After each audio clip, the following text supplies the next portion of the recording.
precipice is here, and our trust in the system is lacking.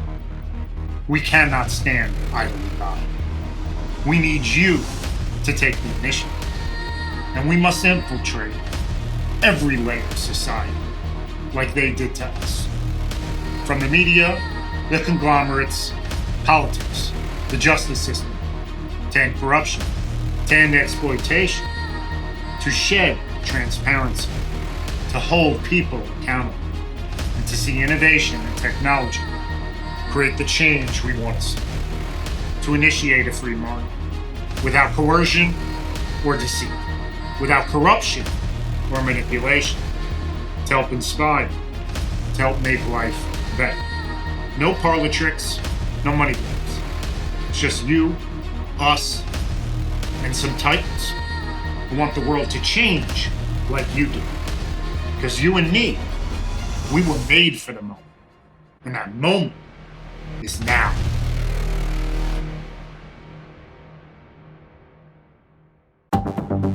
Welcome to Made for the Moment, describing the world through unique topics of interest. And now your host, Jason Dodier and Jarrett Grossman. So welcome back to Made for the Moment. We're live today with Paul Almeida. Paul is the Dean and William R. Berkley Chair at Georgetown University's McDonough School of Business. He's been a member of the Georgetown community for close to 3 decades and has served as at McDonough in a number of positions, including most recently as Deputy Dean for Executive Education and Innovation, and prior to that as Senior Associate Dean for Executive Education. He has also served as Professor of Strategy and International Business, and boy, do we need that more than ever globally, given where we are today, and has provided keen insights through direct teaching to over 6,000 Hoyas during his career. On top of this, Dean Almeida has focused on strategy research with an eye into innovation, knowledge management, alliances, and informal collaborations across organizations and countries. He's published in and served on the editorial boards of several leading journals. And prior to this, he was also the chair of the Technology and Innovation Management Division of the Academy of Management. And as a senior associate dean, I also want to point out that Dean Almeida has led the administrative and academic components of 6 executive education degree programs and more than 25 executive custom programs. And these programs have led to fast-tracking international potential among the students that have attended and taken part in the day-to-day operations of the programs. And this has spanned in as many as 30 countries with over 1,000 students per year. And lastly, on top of this, before we dive into the episode, Dean Almeida has conducted executive education and corporate seminars with over 75 organizations, including the likes of Microsoft, Gucci, Rolls-Royce, and IBM, just to name a few. So welcome to the show, Dean Paul Almeida. Thank you for being here with us today. Thanks for tuning in to Made for the Moment, with conversations and unique guests surrounding business, news, politics, wellness, and entertainment. And now a word from our special guest. Thanks, Jason. Glad to be here. You've made me sound a lot more accomplished than I really am. You've also made me sound a little older than I am, because I've been here 25 years and not 3 decades, not 30 years yet. But hopefully I'll get there. If you're in the middle, I was just trying to round up a little bit, but rapidly approaching. I mean, it's amazing how time, and I'm sure that quarter century has flown by. But true. I think, and in the times we are today too, I know for myself, and I was talking to Jarrett about this, it seems like, even though we're kind of holed up a bit, it seems like the days are truly, they're just rapidly going. I mean, you're in a meeting, you're in another meeting, and technology has allowed us to do that. And I think that allows us to kind of open up our discussion today. When you look at your experiences over the last couple of decades, and you've seen and helped to implement some of the best practices at Georgetown McDonough, which, by the way, has been a historical leader in embracing technology and online programs, right? We've had to, as a country and as a world, swiftly adapt in order to handle this new rapid onset, due in part to the COVID pandemic. And this came on Dean Almeida, Paul, mid-semester to kind of, what have you done, right, to kind of adapt and keep a high quality learning environment, the practices that you already had in place? How have you moved those in a manner to allow the university to increase the odds, as you've always said? How have you increased the odds of the university to be successful during these uncertain times that we're in? Yeah, so you do remember things I've said, huh? Yeah, it's all about playing good odds. I agree with you. Yes, Jason, a few years ago, 5 years ago, we started the Masters of Science and Finance program. And it was different from other blended programs, where we had synchronous material, asynchronous material. We said we're going to create a premium online program which gives our students a full Georgetown experience. So in addition to the classes are live and they're taught by our very best professors, and the asynchronous material is developed over many hundreds of hours. So it's not just, a talking head, but active engagement of students with the program, but with each other as well. And we still have these international residencies, they still come to Georgetown for a week. And we have reaped great benefits from having launched that program. Because what's happened, it's allowed us to understand how we can really reach our students, maximize learning, maximize interaction using technology. And this has become a part of us. It's become a part of how our staff think, or our professors think.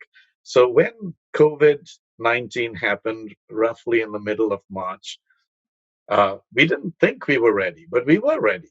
We had numerous faculty who were used to teaching online, and you teaching online in a rich and interactive way, where you break up your classes into various pieces, and you have group interaction, and you can still do case discussions. In addition to that, we have a technology center at Georgetown McDonough, where we had a range of both employees and students ready to help professors and help other students make the transition from a face-to-face program to an online program. But perhaps the most important thing is we had a community which accepts the idea of innovation. It's not a bad thing. It's a good thing.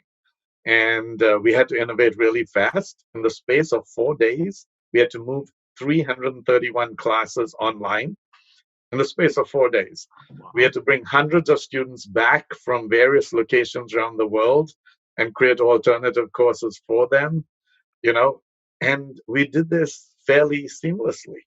And I think it was partly our experience, but even more, I think it's our mindset, our attitude, that innovation, change is not, it is difficult, it is challenging, but it's a good thing.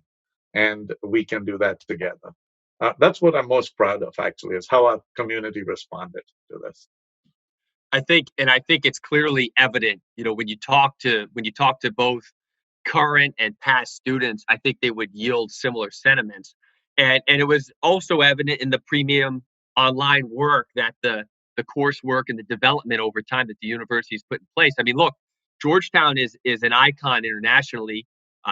Not only are there a variety of partnerships that are in place, but there's also a number of overseas campuses. I mean, you look at Qatar, Turkey, Italy, to name a few. So given that strategic focus and look towards the international business and affairs and relations, and many students have enrolled in the university precisely for that, to have that opportunity to study abroad and get that exposure at an early age, or regardless of where they are in their career. I guess, do you have some examples maybe of how Georgetown's managed those things for the class of 2020, and maybe how others can learn from this? In particular, if you look at some of these final critical projects, or Georgetown is known for the capstone projects they put in place, where students come together, they pick a particular topic, they pick a country, and they go to that topic, and they utilize all of the tools and skills that they've accumulated over the years within the Georgetown, working with Georgetown faculty and being exposed to different curriculum. How have you been able to leverage the technology center, maybe School of Foreign Service, the public policy organization, and others, to be able to kind of reroute that experience for those in the U.S. in particular, that were doing some of your programs like full-time MBA or the executive MBA, and to finish the year strong on a high note? Yeah, it's a very good question. As you noted, our calling card is global. Everything about Georgetown is a global mindset. We look at global challenges. We look not just at business in isolation, but its interaction with international relations and policy. And we deal with global challenges. Every one of our programs has a global residency where our students go abroad. So obviously, with the coronavirus crisis and with the restrictions on travel, this challenged us in many significant ways. So early on, we thought we were being fairly smart. We rerouted students who were going to go to China, to Australia. We even said, okay, guess what? There's no coronavirus in South America, so we're going to do some projects in Panama. You know, no one knew initially the direction the virus was going to take. But we created, we actually adjusted and allowed some students who wouldn't have been able to finish their projects in China, in other countries. But in the end, we also had to stop our undergrads, for instance, from going abroad. And I was really, really struck by how the faculty and students adjusted to this reality in the middle of spring break.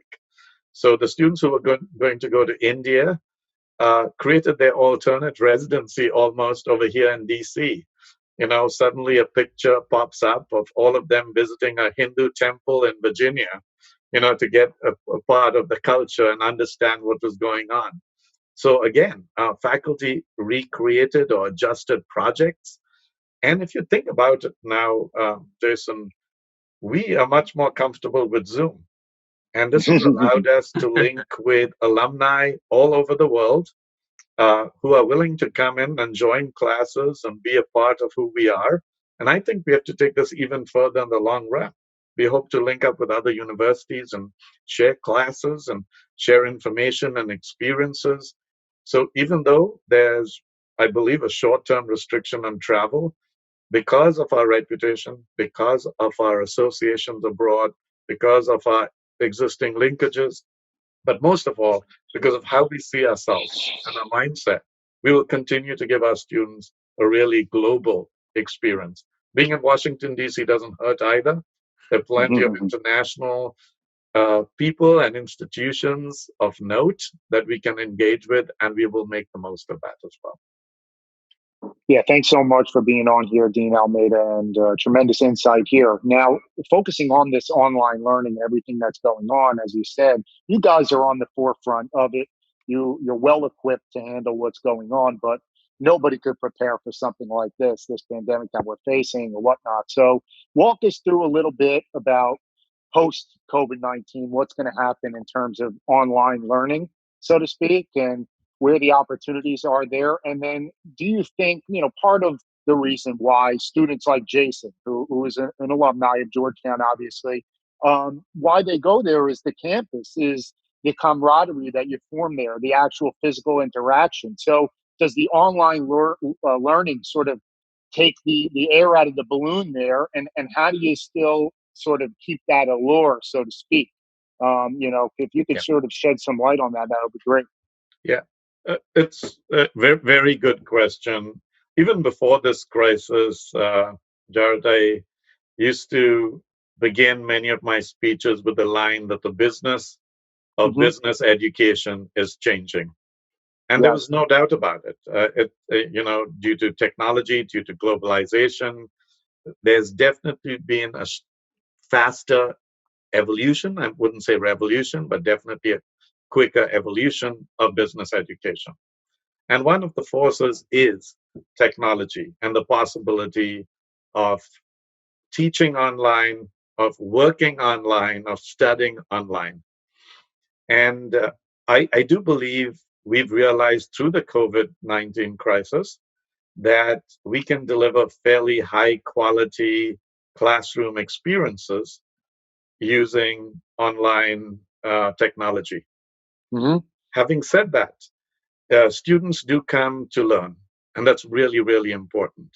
And online technology allows you to do a lot of good things to facilitate learning, especially. Remember, there's a difference between just putting classes on online and really creating a rich and interactive online learning experience. And that takes a lot of effort. It's not just, let me just put a lecture online. You have to break up each class into multiple sections of, maybe 5 and 10 minutes each. And you create different types of interaction, and you allow the students to actually prepare so that they're at the same level and go back to the asynchronous material. So it's an art. And it's an art that's not easily learned. And we've kind of adjusted, moved up the learning curve over the last 4 or 5 years. So I don't believe every institution will be able to do this high quality, premium online education effectively. And I think we're lucky we have a head start on that. Having said that, students also come to schools for the network, for the community, which is an important part of it. So, of course, we can create community online to some extent, but very often that informal face-to-face interaction, those hallway conversations, that building of trust by, sharing a drink with someone and spending time with people, that's equally important to education. So think about it.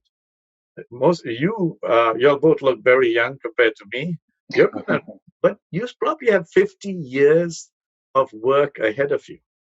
Yep. You're probably going to retire in your 80s. Sorry for the news. And Jared might have other plans. But think of how much the world has changed in the last 6 months. Think of how much it's going to change in the next 50 years. Yeah. You cannot possibly know everything you need to know. Mm-hmm. So what are we here for? We're here to develop a community of learning. Your cohort, the faculty, alumni, people in different programs, and knit you all together, the students together, so you can be successful and keep learning from each other and with each other across time. So that development of that community can be facilitated to some extent by online learning, but it's equally critical to be able to facilitate it over time through face-to-face experiences and interactions and wow moments and time.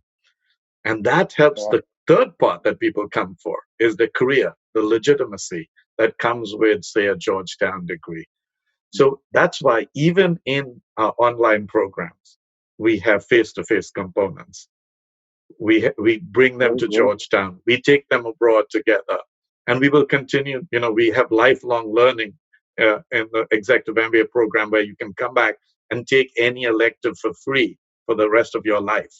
Because that allows us really to create that community that facilitates both the learning, the career success, right?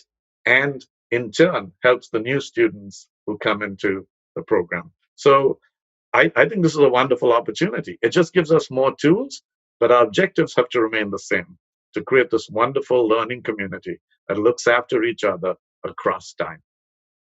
Yeah, and it's nice to hear, obviously, the innovation that you have going on and striking the balance, like you said, with they're just tools, and things will all open up again. And you'll be having classes resume again in sometime, I'm sure.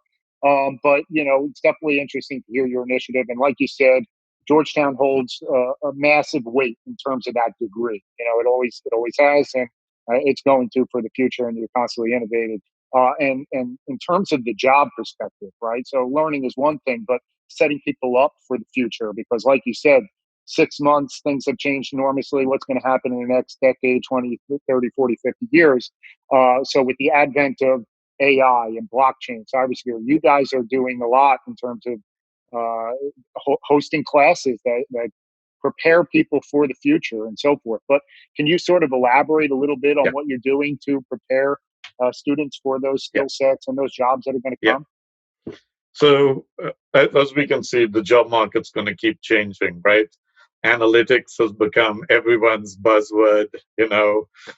Python used to be a snake in the old days. Now it's very different. So we need to use technology in three important ways. So first, we need to use it internally. We need to use AI to be able to select our students better, to help them select their courses and coursework better, to link them up better with employers. We've got years and years of experience, of having students go through our system. We should be able to use technology to bring the right students in, to give them a better experience and make them more successful at the other end. So that operationally, technology is going to make a difference. Secondly, we need to use technology to teach our students better. We were just talking about online. Can we, for instance, give students a lot of flexibility, like in our MBA Flex program, where they have a chance to actually do online elective, or they could do a face-to-face elective, or what we call a high flex model. They have an option of sitting in class face-to-face or being remote, but still actively participating in the whole class. So we can use technology to make our classes more useful and more practical and more flexible for the students. We must do that as well. But we should also prepare the students for the context of the future. Now, most of our students go into finance or consulting or logistics. A vast majority of our students go into. Think of those industries and how they've changed because of AI and because of blockchain and other technology. So our critical challenge is to introduce not just the tools, which are very important and which we're doing, but the context, the cases, the relationships, the understanding with this new, more technology-intensive world. So we've introduced a slew of electives. We have an initiative on AI and the future of work, which aims to do three things: help student learning and classes and programs, help faculty research, and help us influence policy and debates out there. So we are working on multiple levels to make sure that we not just keep up with the times, to some extent, we're even pointing to the future and helping our students not just get ready for the future, but be able to embrace it more fully. So it's a whole spectrum of activities, which in really is changing who we are. And it's not, let's just get it right now. Let's get it right continuously over the next 10 or 15 years. So it's a journey rather than, let's adjust the curriculum and we'll get it. Because technology is going to keep changing the possibilities, both in the job market and in terms of what students need to know. And Dean Almeida, thanks for sharing that. And when you think about the context of the future and the business, I love what you said. The business of business education is constantly changing, right? With technology being that major force. So building off of this, right? What are some of the things that the university is either doing or experimenting with around some of these futuristic learning styles like AR, virtual reality, AI, and how do you see these playing a role in the future of alternative education programs for universities like Georgetown? These are additional tools.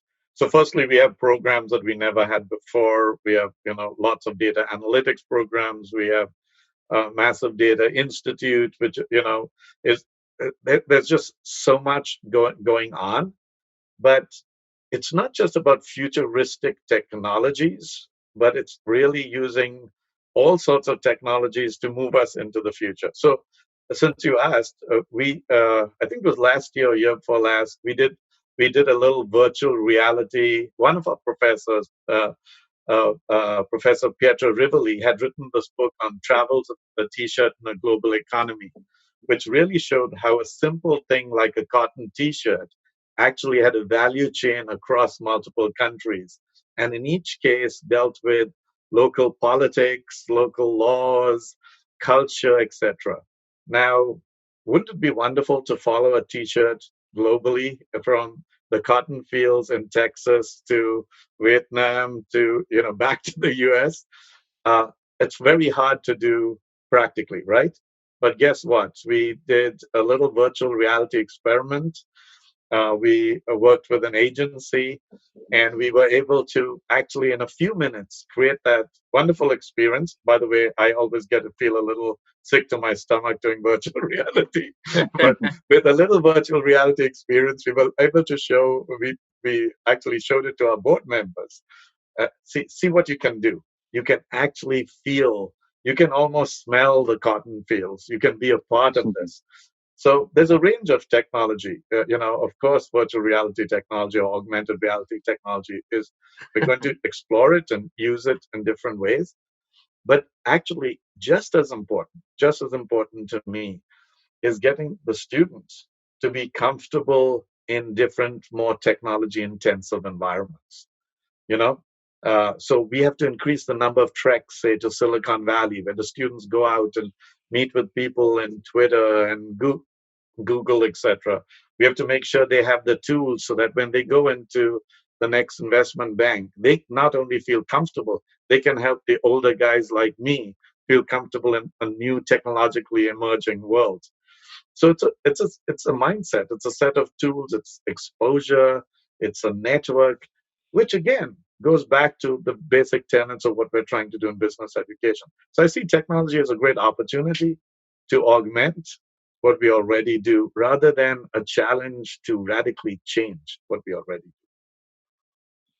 So it's fascinating that you have that mindset to just basically incorporate and enhance rather than shift the entire business model. And I like that approach. You got to stick to the wheelhouse, what works. And it's been working for decades, obviously. So slight adjustments are obviously better. Absolutely. And Dean, also, you mentioned several sectors here, whether it's finance or what's going to come with blockchain and AR, VR, cybersecurity, all that kind of stuff. How are you basically positioning students for success in terms of linking up with these top firms? Can you sort of walk us through that kind of process and making sure that they're set up for their future careers? Yeah, so obviously one of the major reasons people come to business school is because they care about their careers, right? And whether they're undergrads or MBAs or executives, they all care about their careers. And I think the most important thing in a dynamic environment, in a static environment, we can say we know what industry needs. And we've been preparing industry for students for industry for 25 years, and we've got a great track record of success. In fact, over the last 2 years, Bloomberg, in their survey of recruiters, give us some really good news. I think they ranked us number 1 in the world for the best trained graduates. And on the ranking that came out this year, I think number 1 in the world for the most innovative graduates. So we take that. The danger is saying, so we're doing the right thing. What we have to be doing is continuously listening to industry and where things are going and what's changing and what kind of skills and attitudes and approaches they need, and adjusting internally, both our curriculum and working with our students one-on-one, not just in a mass career, to actually find the right fit in a continuously evolving industry. And I find it not just important for placing our students well and giving them the right job. We then have to take it inside and say, how do we change? So one of the most important initiatives I'm trying to launch is the Pillars program. I intend to link, in some years, every single class or course, really, with not just a professor, but with an alumnus or a parent well placed in industry. Why do I want to do this? Obviously, it allows us to really keep our finger on the pulse of industry. We hear in real time what changes are taking place, what kind of tools they're using, what they care about, and what they don't care about. That will allow us continuously to evolve within our classes, across our classes, not just the students. It allows people like me, old fogies, faculty, to adjust as well, because I'm hearing this is the tool they're using, or this is what they really want. So this is one of the reasons I've been pushing this a lot. We've already started this program. It's called the Pillars program. But I would like every course at Georgetown, not just have a professor, but be linked with a person in the real world. So it's an evolution. And this will result in better mentoring, better career placements, better training, etc. And Paul, I'm so happy to hear you say that, because I know, speaking on behalf of, my fellow colleagues and students that I got to participate with in these programs, mentorship is a huge part of it. And I know Georgetown was in the process of rolling out some great mentorship programs. And I think the Pillars program will definitely be the gold standard there. To have some fun with it. Another thing, I just want to call this out. You kind of chair this Stanton Distinguished Leaders Series. And I know that's something students really look forward to learn, and they get a unique opportunity to network and get connected with C-suite global leaders, get their perspective, and even meet people on their staff. Just for fun, I'd be curious. The one that I attended, you were interviewing Citigroup CEO Michael Corbat at the Fireside Chat. Was there a unique interview that stood out to you from that Stanton Distinguished Leadership Series, and maybe update our listeners on how that's been progressing? Because when I hear you talk about pillars and mentorship and the things Georgetown's doing, that's definitely a distinguishing factor that many speak very highly of. Yeah, I agree with you, Jason. I think it's so important to bring, if you talk to alumni and say, from any school, and ask them about their moments they remember most, sometimes they were curricular moments, but often it was these co-curricular moments, or sometimes extracurricular moments, which maybe we shouldn't talk about as well. It really, look back into your college days. Very often the highlights. And so it's important for us not just to bother about curriculum, which is very important, but about co-curricular activities like the Stanton Lecture Series, and make sure, our student clubs are. So the Stanton Lecture Series, I can't claim to have started. I think it was the dean before me, and I think it's a great invention where we bring really big names in on a fairly continuous basis. We've augmented that a little. Sometimes we ask them to have a reception with the students as well. Or when Mike Corbat came in, many of the top executives of Citibank came in after that, met the students, and then had dinner and talked about how they could work with us even more. Talking about one of the, I remember two particularly well. One is General Colin Powell, and he was already in his 80s last year before last. And he stood there for, I think, 90 minutes erect. He didn't sit down, I was always eager to sit. He stood there erect in front of the whole audience. I was in the seats in front, and he talked to them, and he held everyone spellbound. And he answered every question precisely and in an interesting manner. And I was so impressed. And I said, that's what makes a great general. The other person I particularly remember was David Rubenstein. And, now I was particularly nervous because David Rubenstein has a show where he interviews all sorts of great people, Warren Buffett and Bill Gates and everyone else. And here, little old me interviewing this guy. And he's kind of, he looks a little dry, but he has a great sense of humor.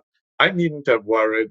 He basically took over the interview, told lots of jokes, entertained everyone.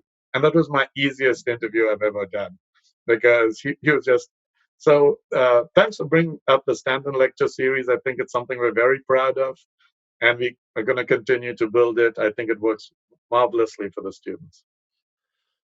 And going off of that too, Paul, you talk about the leadership series, and obviously, folks, these individuals that have come in and out of Georgetown, whether they've gone to school there, they've come back, they've done incredible things in the community, both in the local DC community, but globally as well. And I think that comes full circle when you look at the competition today, and we've talked about this a little bit in the discussion earlier, and you compare a Georgetown degree versus some of the other higher level institutions that are right up there and that have been around for almost as long as Georgetown, particularly some of the Ivy League schools.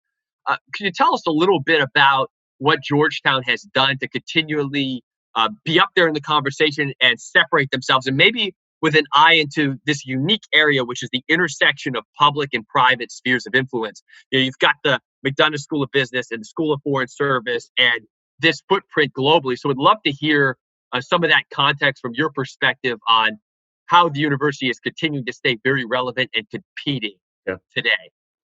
Yeah, Jason, I'll tell you two little stories. So when I graduated from with my PhD from Wharton, you do your faculty interviews and you go to a number of schools, and these are long, torturous processes. The interview takes like 1.5 days, and they mostly ask you about your research and your scholarship, which is great. And I think Georgetown was the 8th or 9th school I was interviewing at. And by then you're pretty tired. And I came in and I felt the difference. I'm not exaggerating. I felt the difference. And thinking back, there were two things that really struck me. It was the first school that people asked me about my teaching and whether I like to teach and what students' learning was about and why, how I would interact with them. And students actually interviewed me. I still remember that. No other school did that. And I said, wow, Georgetown is really student centered. And then they talked about something else. Everyone talked about community. And I thought, wow, this is really PR, right? And then I realized it wasn't PR at all. People really believe deeply in community. So at first, I want to say Georgetown's special in ways that, not hard, not easy to point out. This idea of community and that we have to all look after each other and we're here for each other is very deep, very much a part of us. And, the students have it and the faculty have it. And I can say, this could have been a difficult time, this COVID crisis time, with us having to change so many things so fast. I can say during all this time, I've not received one negative or less than positive email from anyone in my community. I don't think any other dean in any other school can say that. So the idea of community, the idea of we're here to serve students, and I think both these come from our Jesuit heritage.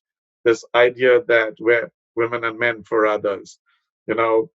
Father Adolfo Nicholas, who just passed away actually, the previous head of the Jesuits, when he spoke to our sister school some years ago, he said, you have a duty to be the best in the world and the best for the world. And I think that's something that's very special. That keeps us going in tough times. That's the sense of mission. In addition to that, I think Washington, D.C. is a magnificent place. Think of what better learning lab is there in the world. You have everything here, everything. You have all the embassies. You have the representative offices of every multinational. You have all the multilaterals. You have technology. You have health. You have regulation. You have, and whether you like regulation or not, you better understand how it comes about and what effects it has. So we are embedded, and we're not just a part of DC, we're pretty much a central part of DC. And then lastly is to what, the point you made, Jason, is we're a business school, but unlike other business schools, we're not isolated from the university. We collaborate very richly with the rest of the university. That's a part of Georgetown's history, part of how we think. So I believe business has the keys to bring about success in this world, to some of society's biggest challenges, but not business in isolation. It's business with international relations. It's business with law. It's business with policy. Look at the coronavirus crisis. Is that a policy problem? Is it a health problem? Is it a law problem? Is it a business problem? The answer is yes, right? And we can play that role. We can play that role. We are launching an initiative on the business of health, and we'll work with the medical school on that. We've got business and global affairs with the School of Foreign Service. We are working with the Environment Initiative at Georgetown on launching a sustainability degree. So we have this opportunity to collaborate with these other areas of expertise to really help our students do well for themselves and really address real challenges in the world. And by doing it, they enhance their careers because they're going to be relevant. They're not learning in isolation. And I think these three sets of factors we're on a journey to embed them even more deeply. They've always been Georgetown strengths. I think if we embed them even more deeply into our programs, into our psyche, into our interactions, I really don't think any other school anywhere can touch us. Wow. Please, Yeah, by the way, thanks. let me know when that sustainability degree is ready to go. I know a lot of people that are He's itching going to go back. I'm in. You know, the really interesting part, Jason and Jared, is we're combining the science with business. We're not just doing this as ESG, sustain. We're trying to combine the science with business and play off the interaction, because then we'll come up with long-term smart solutions. And I hope it's fall of 2021. That's a little more than a year from now, but we'll let you know as soon as we know. Thanks so much for sharing these X factors, and obviously Jason and I, we believe in higher education, but sometimes, and what makes headlines sometimes is whether it's Elon Musk, you get Bill Gates, you have Steve Jobs, you have a lot of these titans, these business tycoons who don't necessarily have higher education degrees. Some are dropouts and so forth that really make headlines, and they're willing to hire people who don't have degrees. So how do you combat stuff like that? Does that even pay any kind of homage to in your sort of boardroom meetings or whatnot? How do you convey sort of how valuable a degree is in Yes, today's time? that's a good question. And to tell you the truth, I'm a person with a bit of an entrepreneurial spirit, so Yes. I could have been one of those people who left college and became a billionaire, and then I wouldn't have to do this interview. But I wasn't. Firstly, what stands out with people like Elon Musk and Bill Gates is their entrepreneurial spirit. And I think we have to instill that and encourage that and help build that with every one of our students. And that's another one of our initiatives. I don't believe everyone needs to be an entrepreneur, but I believe everyone is going to be better off in the future, because the future is going to be so dynamic if they develop an entrepreneurial mindset, if they look at risk differently, if they're willing to explore and discover stuff.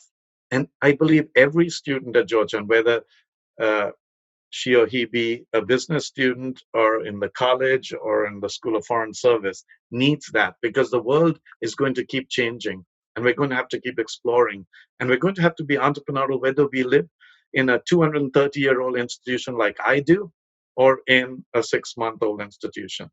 So I commend Bill Gates and I commend all the other entrepreneurially minded people, whether they finished college or not. I Yes. think it's extremely important to seize that and to build that. And we can best do that. We can do that very well for a large number of people, not just for the outliers in college, in business school. For sure, yeah. I mean, it's definitely a competitive landscape. You mentioned a lot of your X factors here.